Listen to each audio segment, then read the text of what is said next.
What is going on, IVE Warriors? It's your boy Edward V, and today we're going to talk about a new study that touches on early time restricted eating. And you're going to want to stick around for this video because this is the first rigorous trial that involves intermittent fasting. This is going to be very, very informative, and it's going to touch on some markers that show why intermittent fasting enhances body fat burning. Stay tuned.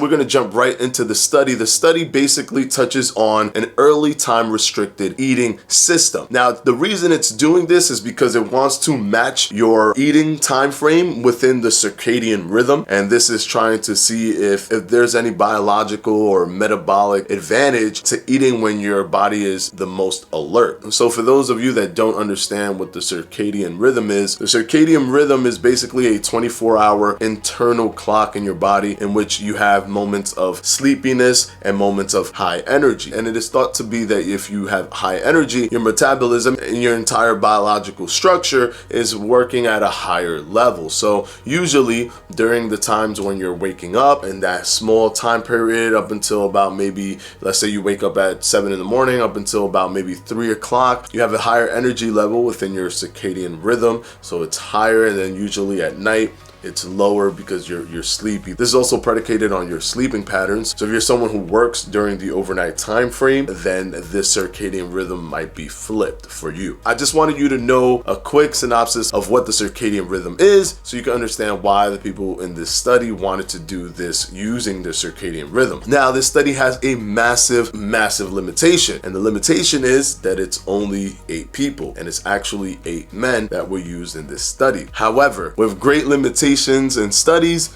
come great advantages. The more people you have, the better the sample size, correct? But the less people you have, the more rigorous the study can be. Because they had 8 people, they literally, for the first time ever, rigorously checked every single food item that they ate. Not only that, created a menu. They could only eat from that menu, and they actually observed them eating at all times. If the participant could not go to the lab to eat right in front of the observer, they will actually do a video Skype call with the participant and actually see them eat and time their entire eating period until they finished. This is extremely rigorous, but it gives us a more accurate number, a more accurate determination when they use this on the control group and the fasting group. Now, the fasting group had an eating window of 6 hours, but it was earlier in the day so that they could do it within the circadian rhythm. This is what's called the early time restricted eating system. So basically they had an 18-hour fast. So think of this as a 18-6 intermittent fasting protocol. The control group ate the exact foods and the exact amount as the intermittent fasting group. However, they were able to eat within like a 12-hour period, a normal time frame of breakfast, lunch, and dinner. None of the food was ketogenic or plant-based. It was just normal American food. No specific diet was used in this study. They also kept the calorie intake the same amount. So now you're probably thinking, oh yeah, for sure, some people's caloric intake or some people's metabolisms are higher. So just because the control group didn't have better numbers than the fasting group, then that doesn't mean anything. Maybe those people have specific metabolic movements that doesn't correlate with the calories that they took in. Yes, but what ended up happening is that they did this for 5 weeks, but then they had a 7-week washout where they each just ate whatever they wanted. They didn't measure anything. They came back, they flipped the groups, and then they did 5 weeks on each side again using the same protocol. And what they found was astonishing. Although the weight didn't change because the calorie deficit wasn't there, something that I've consistently have told you guys that you still have to ensure is there. What did increase insulin sensitivity, metabolism, oxidative stress, B-cell responsiveness, and appetite. So the people who were doing the intermittent fasting protocol, they were actually less hungry than the people that were eating all day or within the 12-hour eating window. That is contrary to the popular belief of so many people out there where they're saying, I'm not going going to starve myself. I'm not going to make myself so hungry because I want to eat. Like, what's the point of making myself feel hungry? You only feel that way in the beginning when your body is used to eating all day. And it's not because you biologically cannot eat that way. It's because you have set a standard for your body to be comfortable eating all day. So when you switch that, all of a sudden you will start to feel a jarring effect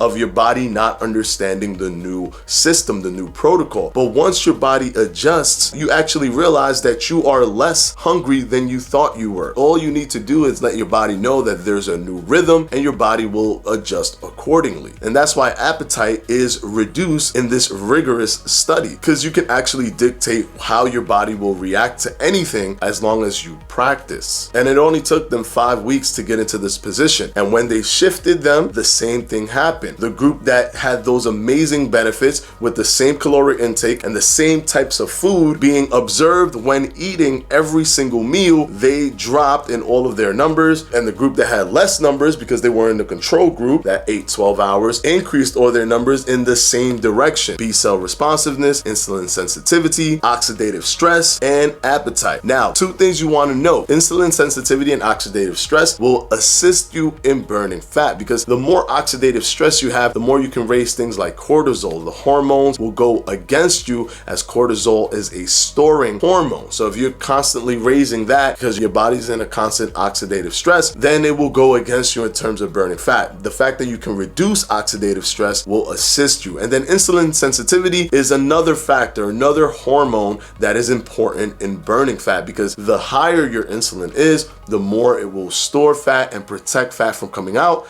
And the lower your insulin is, the more it will tackle fat and use it as energy and easily get down to baseline. And when it gets there is when it can unlock your body fat to be used for energy. So keep in mind, guys, a lot of studies have been done on rats, and they show very beneficial stuff for intermittent fasting when concerning rats. But when it came to intermittent fasting for humans, there was always it's not that big of a deal. It's not that much different than just eating normally. This is a strategy that you can use, but it doesn't have any enhanced benefits. However, they were always using very flawed systems like the alternate day fasting system, and it would always have calories that you can consume on your fasting days. Technically, it was just a severe caloric restriction versus non-severe caloric restriction days. Either way, none of which were as rigorous as this. Although they may have large sample size or smaller sample size, they did not observe every single meal eaten to determine that every single person was abiding by the exact diet as all participants. One thing that I'm so upset about, though, is that none of them lost weight because they kept them at a caloric maintenance level, but they also didn't test the body fat. I would have loved to see them test the body fat. Considering the fact that insulin sensitivity was increased and oxidative stress was decreased, I would have loved to see if there was any shift in body fat, even though the weight remained the same. But that is not something that they tested in this study. However, it doesn't take away from how amazing this study is in terms of the conclusion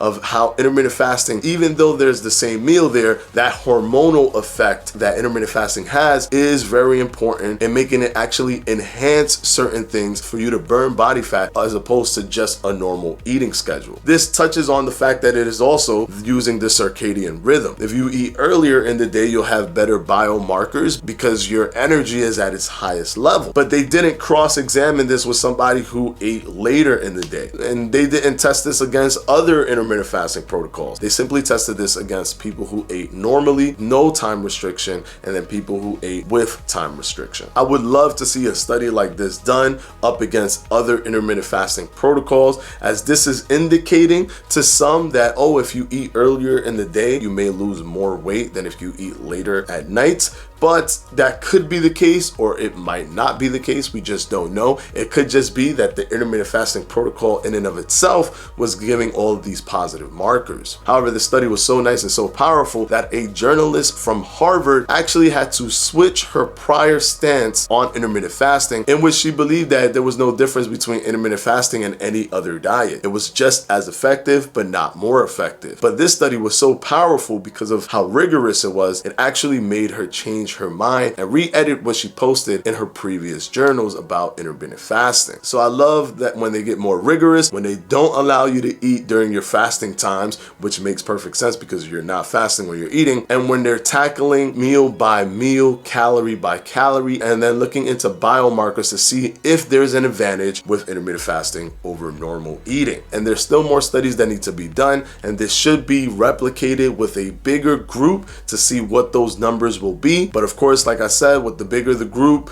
yes, the better the sample size, but it becomes less accurate in terms of the people abiding or even knowing if the people are abiding by the protocol correctly. So I hope this video helps you guys. I will have the link to the study below. And of course, I want to thank my patrons from my Patreon, and I'm going to put their names right up here.